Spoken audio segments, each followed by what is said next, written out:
guys, so let's get right into it. So we have finally or quickly made it to the season finale of Married to Medicine LA.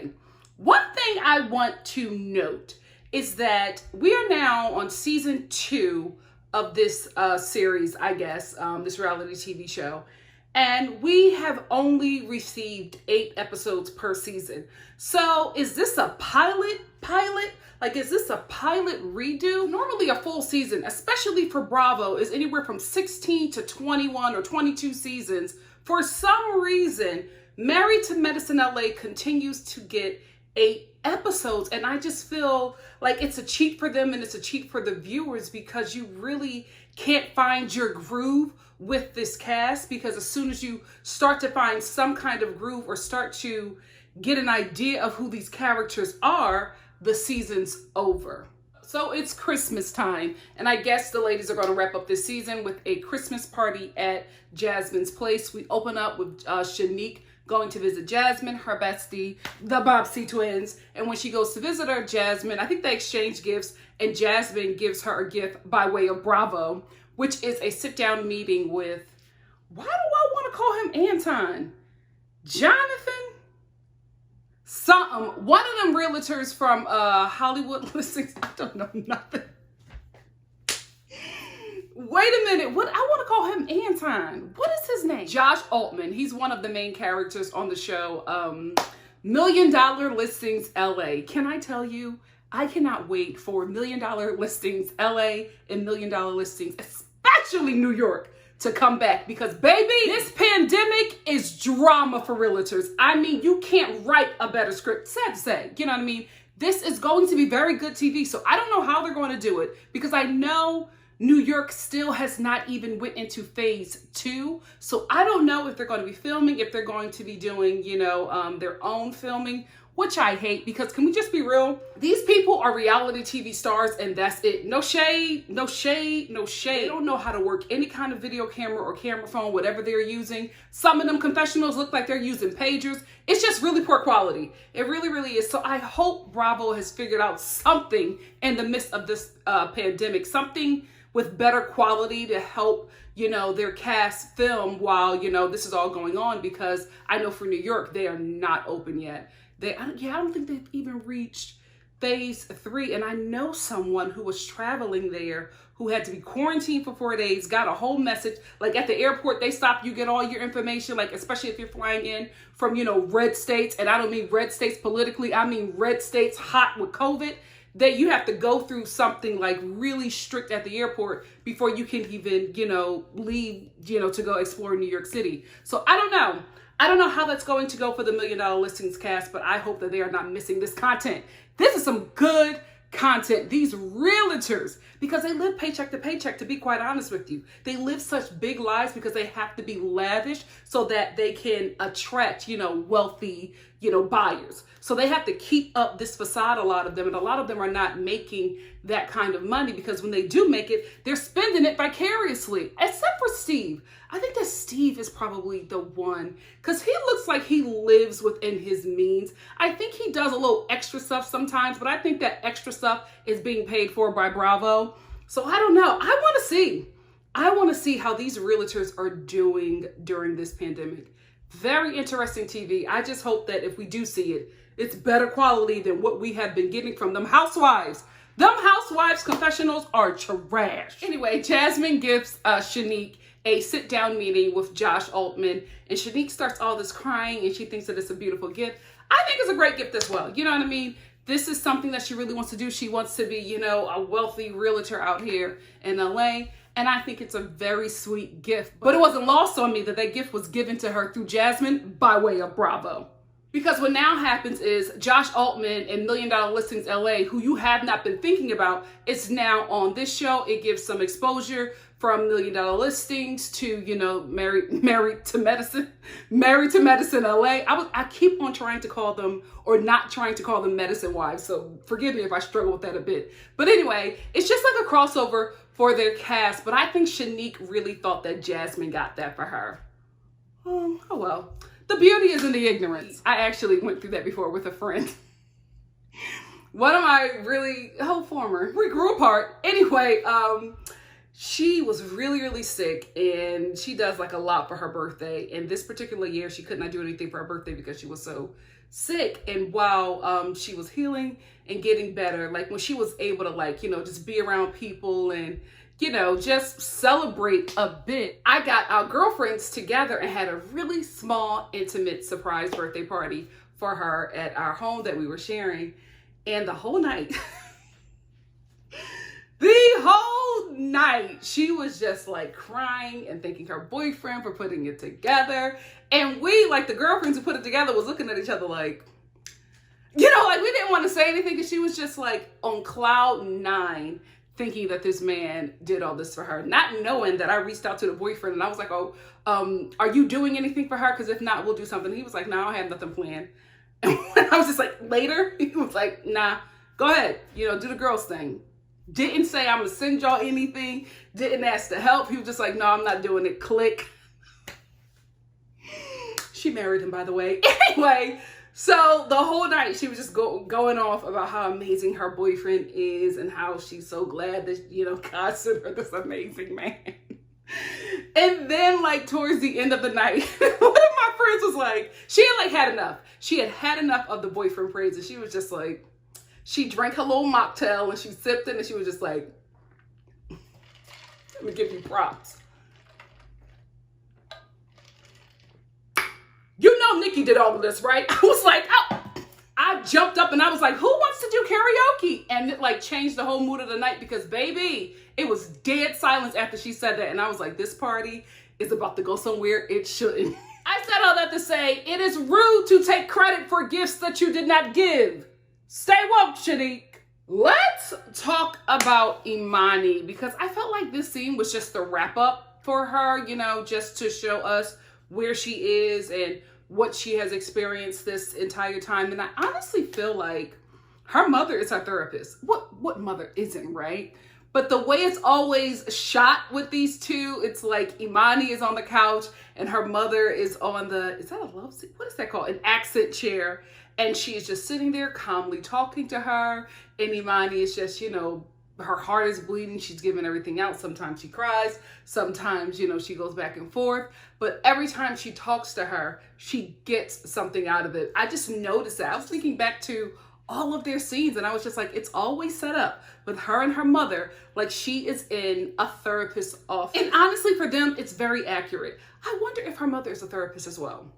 I really, really do. It's just because the way she talks to her, she's not like, it's not like she's diagnosing her, but she's talking very safely to her because she wants her to be comfortable to speak to her and also comfortable to receive her wisdom.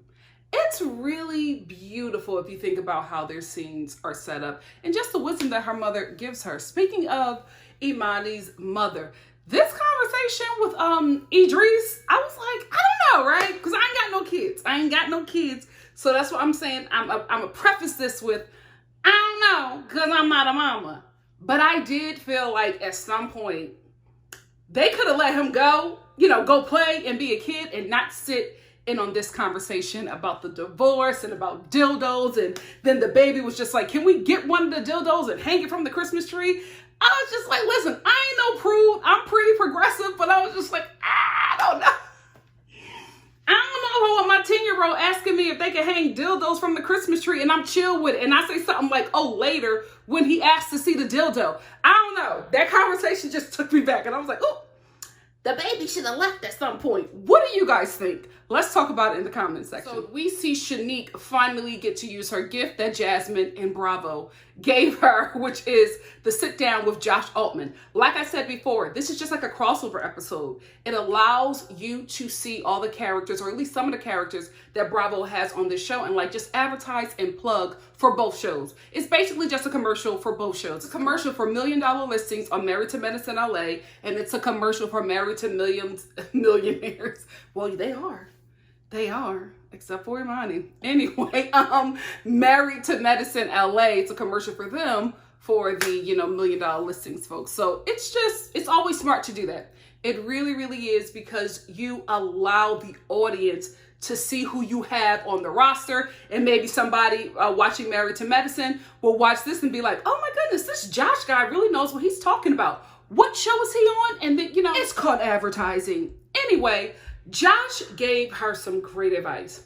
You know what I mean? He didn't start off with, oh, it's going to be easy, but he also didn't discourage her. So I don't know if we're going to see Shanique on his show, or if we're going to see more of him on this show if they come back. I don't know if this was also not just a crossover, but a building of a relationship that we're going to see more, a business relationship that we're going to see more on both shows. And I also want to say this, Josh, who is your hair guy? No tea, no shade, brother. We all are dealing with a little something. Racism and the pandemic has taken my edges. So I'm asking for myself, because I saw him at Whole Foods in WeHo, and baby, he was serving George Jefferson.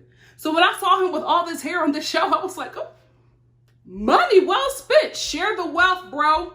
Share the tea. We all need it. Trust. If you are going through this pandemic and you still have your hair, God bless you. If you haven't lost a clump of hair in the shower since March, God bless you. Because I'm struggling. I done got my hair vitamins. I'm going through it. Keep me in your prayers. Good job, Britain. She finally got that teenager out of her bed. It was time. It was time. And honestly, in the beginning of all of this, I thought that they were doing this for storyline, because I've said this before and you guys have gotten mad at me about it because you like her. I like her too. But Britain for television is a bit boring. She doesn't have a lot of complexities going on in her life. I love the fact that she is a Black doctor. I also love the fact that she is, a multiracial woman, but she is letting this world know that she is Black, and she is informing her children of her Blackness. I think that's a great conversation to have on TV about the complexities of Blackness. I love that about her. Outside of that, there's nothing else going on. And I don't want no drama. I don't want no problems with her and her marriage or nothing like that. I just think that she has a very monotone personality. So to put her in the position of a leader or the glue for this group, that's a heavy cross to bear when you have a very mute personality. And I'm saying that she has a mute personality for television. She's probably a hoot in her real life. She has had her moments, but to give her such a huge position, it just doesn't quite work for me. So I thought in the beginning, this whole my son is sleeping in the bed and I want him here more than I want my husband. And I thought that that was her just trying to kick up some drama just to be a bit more interesting on this show. However, watching this season finale, I realized it wasn't. Like, that's the real deal. That little boy did not want to leave that bed. When they finally got him out of it, he ran back to it. And he was feeling some sort of way. Even she was feeling some sort of way. But I love the fact that she stood by her husband and she was just like, listen, this is where daddy sleeps. Daddy sleeps with mommy. You have to go sleep in your room. And then she turned to her husband and she started talking to him and she was just like, listen, we have to establish some dominance. He has to know that you reign supreme in here, that we are the king and queen of this castle. You know what I mean? So I love that. I love that. And I really love the fact that that was a real moment, because I thought that it was something fake and forced. But kids are good actors, not that good. You know what I mean? At some point you can see when a baby has dropped the facade. He hasn't dropped it.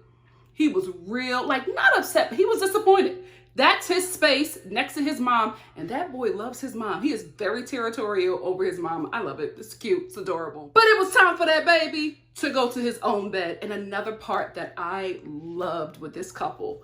See, listen, Britain is mute sometimes. I like her. I don't want you to get the impression that I do not like her. I'm just saying, for the position that they gave her on the show, you gotta be a Nene. Basically, they're giving her the Nene position and she just does not have a Nene personality. I still like her. I still like this family. I love the fact that we had this real cute, two real cute and adorable moments with her. One with the son not wanting to leave the bed, but another moment that was so cute, adorable, and relatable was when the little boy, her son, when he didn't want to go to his room, because, we all had that moment where we were all afraid to sleep alone as kids or whatever. So he was just like, can you ask my sister?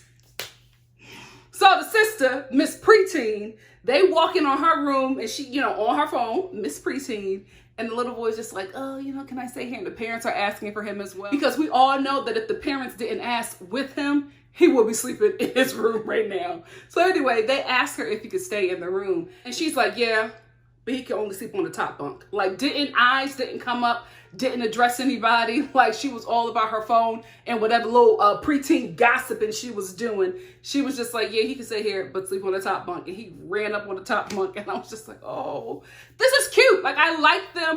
I think they're a good family. I think they're in a great place. And I love seeing them. Just, we got to work on her position in this group. We got to work on her position. Y'all gave her a Nene mantle. And that is huge.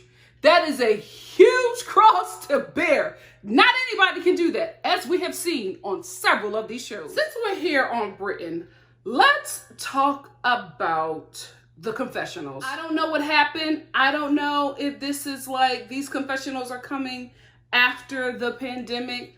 I'm not sure, or maybe it's just the budget. But lately, especially for this last episode, the confessionals were basura. But it was specifically basura, trash, for Britton and Leah. Britton, she's in her confessionals, the hair is like curled but flattened. The baby hair is a little skeptical. And then it's this Wet n Wild blue streetwalker eyeshadow. And I was just like, what in the 80s hoe is going on here? It just... I'm like, Britton, especially when she's had fabulous confessionals.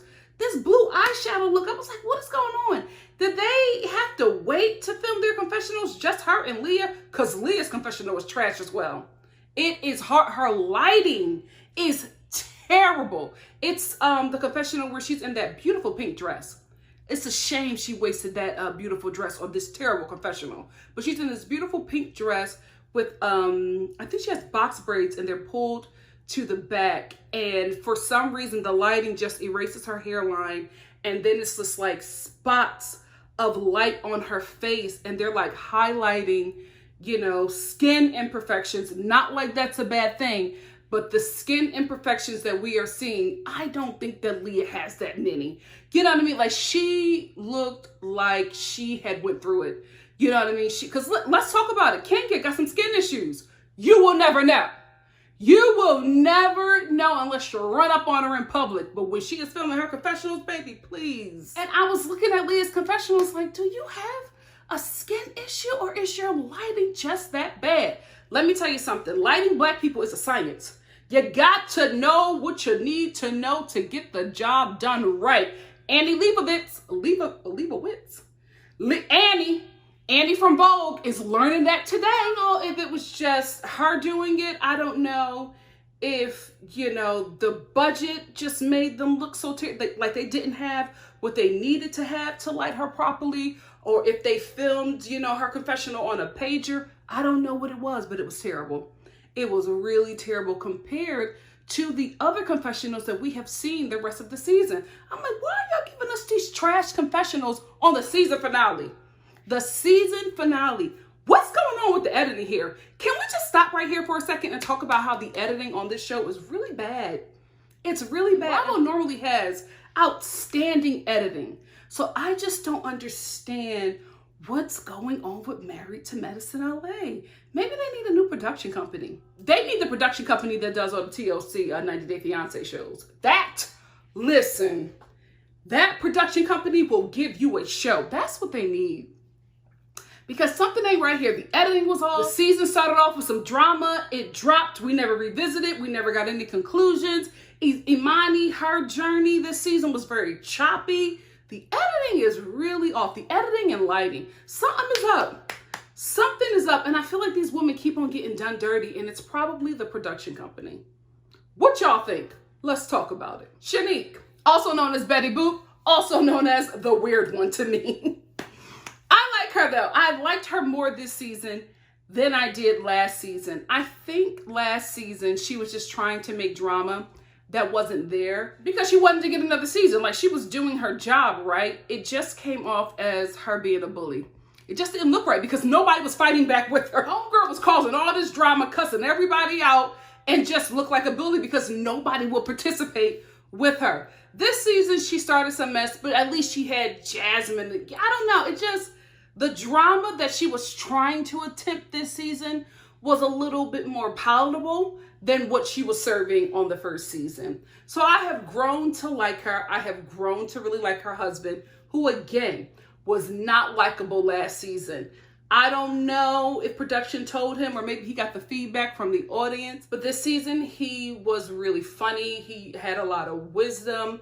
He did an entire 180 concerning his wife. He went from being the I'm not going to support you husband to not only supporting her, but making sure she supports herself. I think that is such a great makeover from that sassy little, doctor he was last season. It wasn't a good look for him.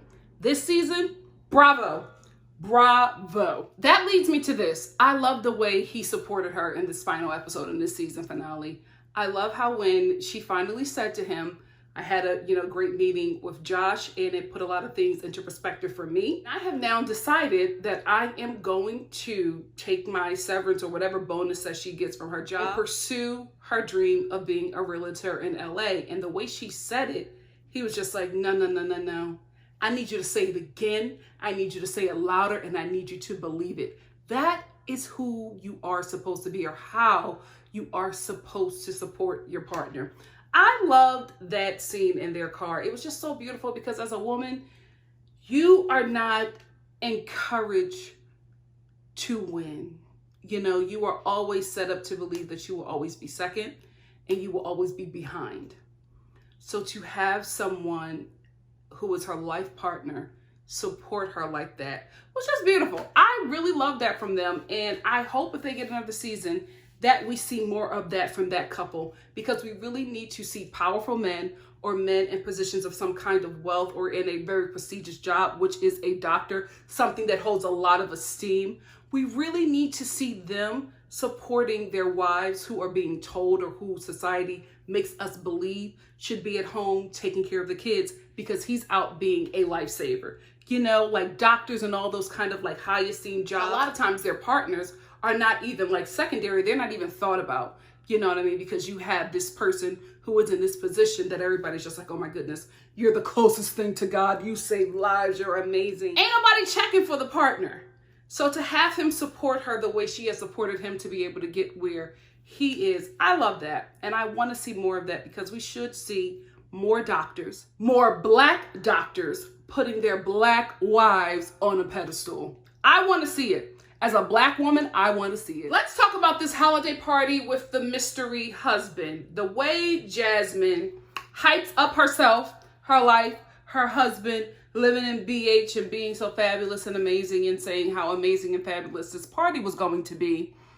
I expected more. I expected more than Party City. This gave me Party City. Let me tell you something. An LA party is a party, okay? They might be too bougie to dance, but they are not too bougie to decorate, okay?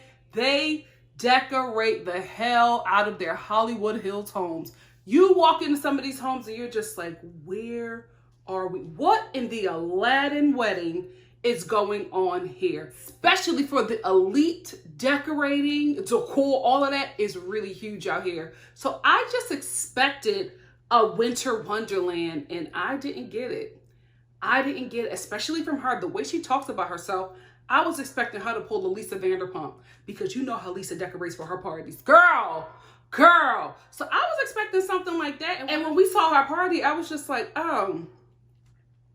did you get these decorations from Shein? Because girl, what is going on? I didn't expect it and I wasn't ready.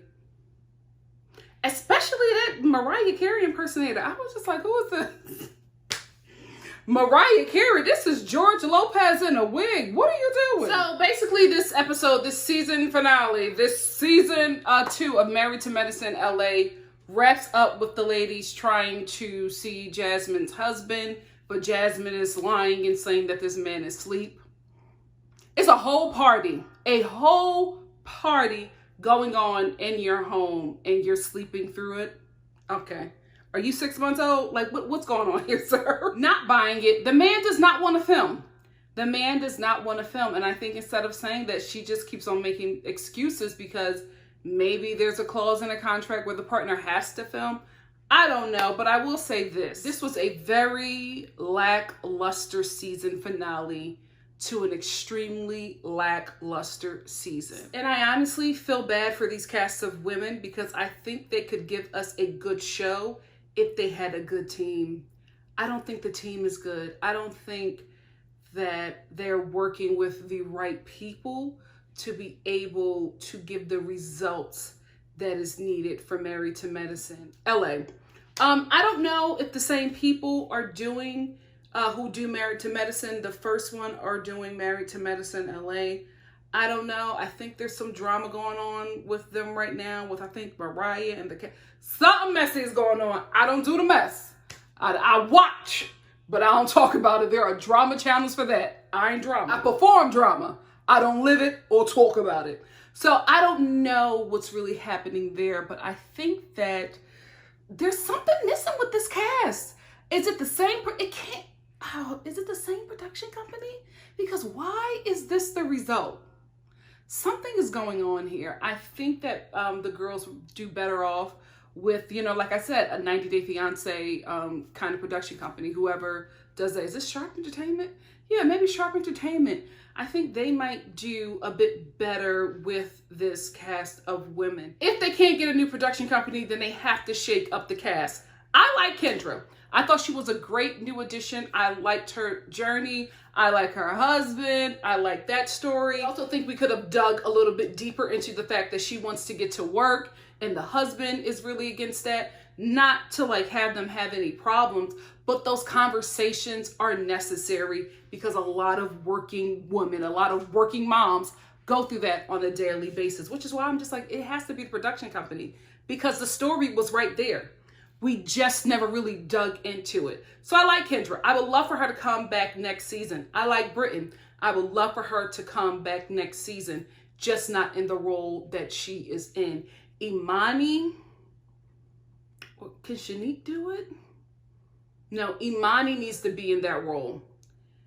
But Imani is muted as well. They need a character. They need a Nene. I just gotta be real. They need a Nene. They need somebody who will bring everybody together, but somebody who has a really big personality, not a person who will dominate the cast, but we need somebody who will bring the comedy, who will bring the drama, who will get it on and popping, and not somebody who will tear them down or make it unfun. Because the thing about this is you enjoy watching these women because it's good, light-hearted fun. It's just, you have good, light-hearted moments and then it's just, flatline. You know what I mean? So I do think that they need a character like that. And I just don't think that Britton can bring that.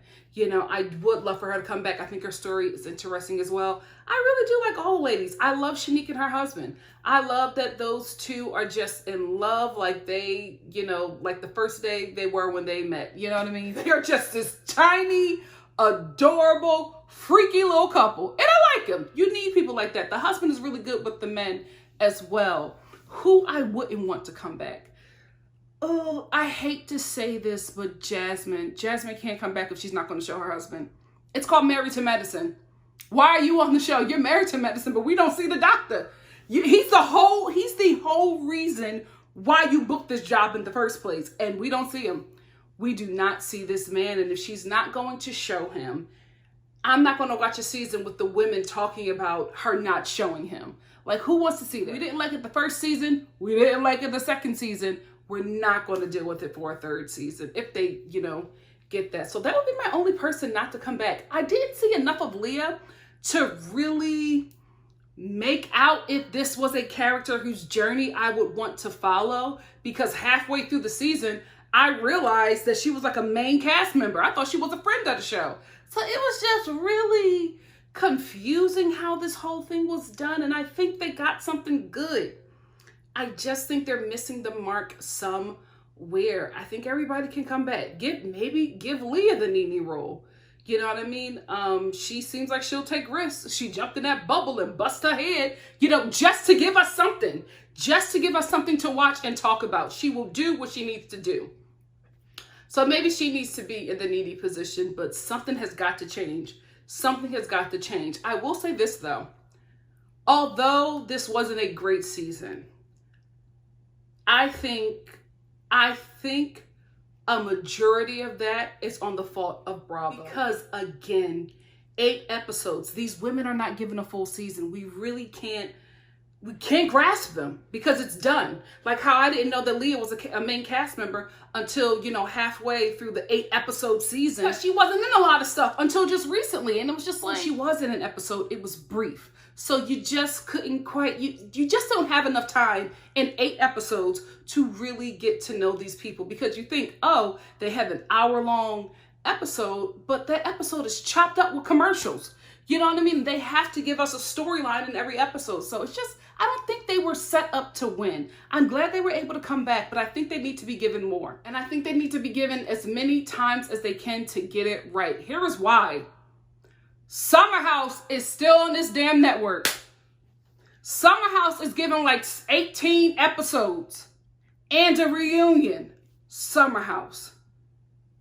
Everybody on that cast has the personality of blue cheese, but they are given multiple seasons. They are given multiple full seasons and a reunion. Listen, let these women try and try and try until they get it right, because in my opinion, Summer House still ain't got it right. They still trying with this cast of people. Keep on trying with these women. That's my thought on the season finale and the season of Married to Medicine LA. I want these ladies to win. I think they have interesting stories. Maybe mix up the production company, maybe mix up the cast. I don't want them to come back and just give us drama. Just give us them fighting and getting divorced and all the mess. I don't want them to be messy. They're doctors. I want them to be held to a certain, you know, level, but I do want to be entertained. That's what we're missing here. We're seeing their lives. We're not getting a lot of entertainment. So at this point, this show is just a huge vlog for multiple women. This ain't YouTube. This is Bravo. We want a full show. So I hope they can give us that, and I hope they are given the chances to try again. Let's talk about this season finale in the comment section below. And if you like what you see here, please like, comment, subscribe, and share. And I will see you soon for something else. Stay tuned. Love you guys. Bye.